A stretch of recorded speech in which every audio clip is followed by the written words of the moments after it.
wake that ass up. Early in the morning. The Breakfast Club. Morning, everybody. It's DJ NV, Jess Hilarious, Charlamagne the Guy. We are the Breakfast Club. I'll tell you one thing. It's a new year, new a lot of people, but it will never be new year, new playlist. No. Right? We've been starting off with this same song, Scissor Snooze, for at least a year. And we ain't well, I'm not tired of it. Y'all tired of it? It's just too early in the I just morning. don't wanna Like, hear you want to be up. It's I the love best Scissor. song, Snooze. All right, well, maybe that's why they keep playing it. Okay, man. At 6. All right. Well, let's get in some front page news. And Jess Hilarious, everybody's been texting me, is TaskRabbit. TaskRabbit is the site that you can go to and you can choose people. You can look at people and say, I like this guy. He has a great reviews. He charges $30 an hour. This guy charges $50 an hour. This guy charges $20 an hour. Nice. And that way you can get it done. Are they certified? Yes. Where they from? They from the Bronx, Queens, Harlem? Where they from? There's different people from different places. okay. You can find, like, you can get somebody from Jersey, you can get somebody from Baltimore, maybe Baltimore, Philly, whatever. All right, cool. All right. Thank you. Morning, Tiz. Good morning. Did y'all hear that big flex Jess said in my penthouse? Y'all skipped over that. Did y'all hear put it out there and say y'all got to get my penthouse You together? know what I'm saying? I can't be coming up here all regular stuff, you know? Let them know, Jess. Now let's talk about California this morning, Tez. What's going on with Cali? Yeah, this is a really, really good, important thing, I think. $2 billion. They sued over, some parents got together and sued over the COVID pandemic learning loss for their students. So parents, students, community groups got together. They sued California to help Black and Latino kids recover from educational losses during the pandemic. Take a listen. The state just agreed to spend $2 billion on tutors, extended school days, mental health support, and more for kids who suffered most during remote learning, predominantly low-income Black and Latino kids, who are now not bouncing back as fast as kids in whiter, more affluent districts. The most pressing crisis in America today is what happened to kids during COVID. And hopefully this settlement will be a model for 49 other states. Such a great lawsuit, man. People never talk about the impact that that remote learning had on kids, the impact it had on parents, and then they just want to put them back in the system and act like things were normal. I know some kids who never even went back to school. They just decided to stay doing homeschool. Really? Because that was an remote option. learning. Yeah. That was even an option. The problem with it is a lot of these kids actually didn't learn. So now that they're back in school and they went up a grade, because they went to the next grade. They stupid. They still didn't learn the stuff from the last grade. Excuse me. That's not right.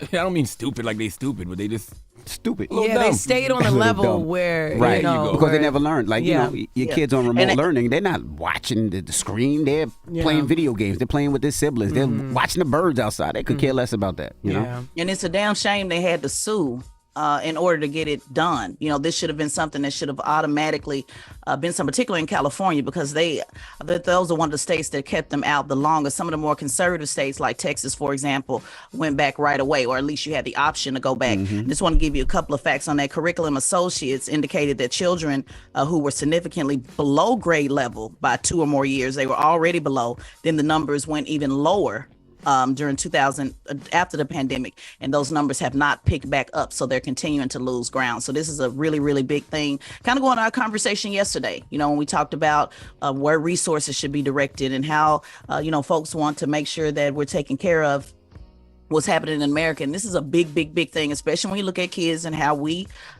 compare to other countries. We're significantly lower on grade level. So this is a big, big thing, and I'm glad that worked out for those in California. Yeah, Tez, one of the biggest mistakes that I think that I made as a parent is I pulled Jackson out so early, right? As soon as I heard COVID, I pulled all my kids out. And Jackson was in kindergarten. I thought Jackson would be the easiest because I'm like, kindergarten, they don't do nothing and play. But kindergarten nowadays is they learn, it's the basics. They learn mathematics. They learn multiplication. They learn so much. So when I pulled him out, and now when he went back to school, he was so far behind because these other kids know this stuff. And I had to, we had to get tutors. We had to go through the learning of doing kindergarten and first grade.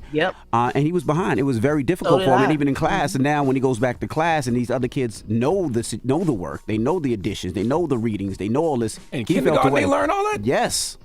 Yes, like it's a major. It's that's totally like different. And especially, that was a big funding that they did in politics on kindergarten and pre-K. My daughter was in the 8th grade. I only kept her out one semester. I sent her back because she was already trying to catch up because she had a tutor, a substitute teacher her entire 5th grade year for math. So basically, she didn't learn anything in the 5th grade because it was a sub. They played the whole year. So it took like 2 years to me to get her on track. And I was like, there's no way I can have her sit out a semester. So she went back. You know, you had the option to stay home, but I sent her back because I just know that would have been critical, you know, for her during that 8th grade year. What did you do, Jess? Because everybody here got kids. I'm curious, what did you do? Man, during the pandemic, my son, he actually, me and his dad, Rome, stayed on him. Like, because he started streaming more. He tried the game thing and, you know, Fortnite and all of that stuff. But we had to sit with him for like the first 3 months. Like, make sure you do your work and then do all of this. But it makes them lazy. You know what I mean? It makes them not even want to go back to school. But then after a while, he got bored. Like, all right, I want to see my friends. Like, because it helps their social status too. Right. Like being in school and being actually around other kids. Yep. You know what I mean? So it has its perks. It has its disadvantages and advantages. Yeah, and you gotta. That's why, you know, educating your kids at home is so important too. But I'm gonna tell you why they need them teachers, man. They need them teachers because that homework is hard. Okay, it is so damn difficult. There's not one. I got a 15-year-old, 8-year-old, and a 5-year-old. I can't do none of their homework. No. And when they ask me, you know what I say? Especially the math. Go I don't ask your understand mother. none Go of ask it. your mother. Go ask your mom. Is that what you said? Yeah, go ask your mother. I don't know. I don't understand none of the math. Maybe I need to sue. Right. I need to for back pay. Man, Jesus, they just push me through because I don't understand nothing they be talking about. No, that's real talk though. It's a real thing, guys. Like people really got behind, and to your point, DJ, I had to pay for tutoring. I had to do all of it, and it was really expensive. Everybody can't afford, that's right, you know, tutoring. So it's a big deal. So hopefully they'll pass it along to other states, and other states can benefit. All right. Well, that is front page news. What are we talking next hour, Tess? Yeah, speaking of the internet, like we just talked about with homeschooling, if you have the internet and you've been receiving that discount to save you on the internet, that is about to expire. So that's really, really important.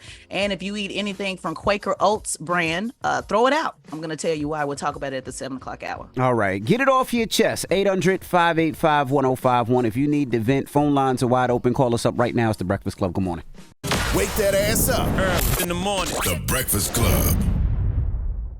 Morning, everybody. It's DJ MV, Jess Hilarious, Charlamagne the Guy. We are The Breakfast Club, and let's get in some front page news. What up, Tiz? What's going on, DJ MV, Jess Hilarious, Charlamagne the Guy. Hey, girl. Now let's jump right into it. Where we starting? The internet? Let's talk about the internet. We talked about a little bit in the first hour how internet is really important, you know, for kids to learn at home, but it is something that we all need. Now, there's an act called the Affordable Connectivity Act. Now, this act offers discount internet service to people with low incomes. It is set to expire this spring. This is a really big deal to a lot of people. This allows people to stay connected. Just want to use a quick example. In North Carolina, 900,000 people will lose their internet access if they lose this program, or they would have to pay to stay connected. North Carolina is one of the top states in the country when it comes to taking advantage of the program, with more than 50% of eligible households in the state that are enrolled in the program. You may remember a lot of the folks, the Democrats, talking about this on the campaign trail. We're going to make sure people have access to internet. Make sure people have access to internet. So this is a really, really big program. Take a listen to Democrat Senator Peter Welch from Vermont explain why he's trying to keep this program funded. Congress worked together on a bipartisan basis to pass the Affordable Connectivity Program. That law provides discounts on internet bills for households that qualify.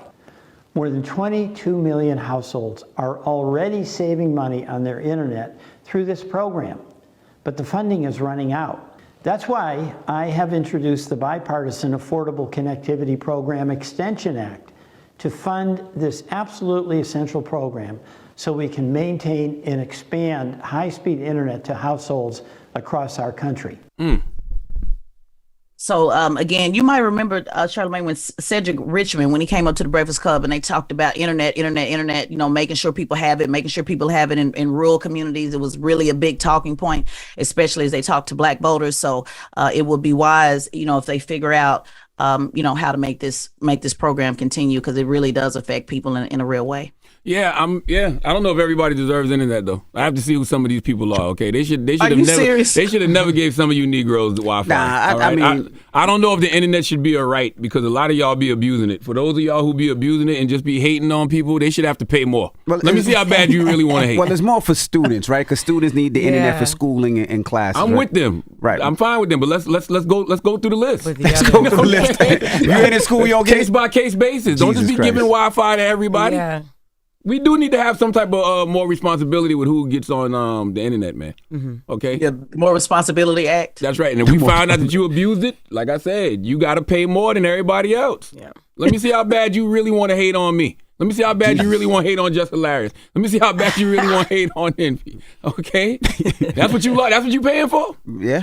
Yeah. But that's a different spin for sure. sure Well, the is. average price for internet is $79. So Damn. Internet expensive. Wow. and that's very expensive. Now, this program is set, actually, they're going to stop taking applications on it tomorrow, February 7th. So if you want to try to get in at the last minute, you can, but it will expire in April if Congress does not push this. And again, big talking point during the Democrat election, when they were talking about what they were going to do. So we'll see if this is something that aspire.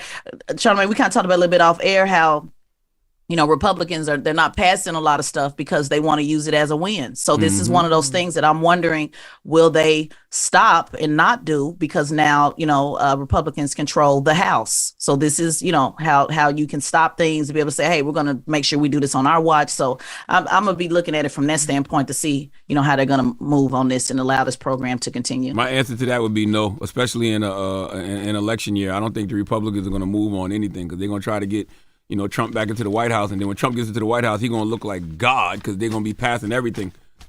Mm-hmm. Even though this stuff is on the table right now. So kind of like what's happening with the border. So, all right, well. I was going to say, let's jump right into Quaker Oats.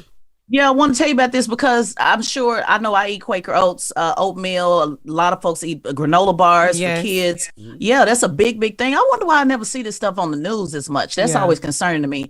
But it is possible salmonella. How do you pronounce this? Salmonella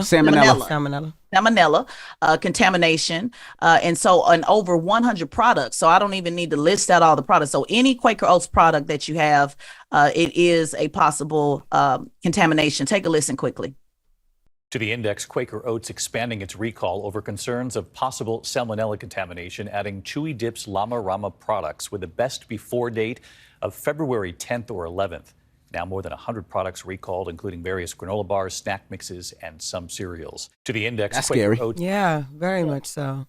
Very scary. Why do you think we don't see this in the news as much, though? I try to do these recall stories, guys, because I think it's important to know that you could die if you're eating a very popular product. Yeah. I also think it's important to know if you're driving a car and the airbag no longer works. Yep. But I just think it's interesting that we don't see, you'll see it. I literally have to go find these stories, and you'll see it on some local stations, but I don't really see it a lot. Like I wish blogs would take a moment to kind of put this stuff out here. I know it's important to, talk about gossip and who's sleeping with who and all that type of stuff, but I just think this is really, really important because it's just not enough awareness on our food. That's interesting you say that, Tess, because I think those blog sites, like, this not really their lane. Like, if you go, like the ABC News of the world, the USA Today's, you definitely see this stuff about the recall. I saw this a few days ago, actually. But if you're going to the Shade Room for this, you ain't gonna see it on Shade Room. Sure, but do you think they could just every now and then, maybe once a month, just put, maybe not on the Shade Room, but just can we utilize the blog just maybe once a month on something that help people? Or that's asking too much? I think that as far as like a recall, that might be asking a bit too much. I don't think that's so. a bit too much. There's so many recalls. I say, I do see, shout out to Jason Lee, Hollywood Unlocked. He covers a lot of stories about things like this. So Shade Room is not the only blog, but not the only urban blog but he covers a little bit of everything. He touches everything from politics to recalls to who's sleeping with who ain't sleeping, ain't doing enough or whatever. So I do see it on some of the blogs, but I don't see that where we're hurt to actually shed light on some of these things for any blog.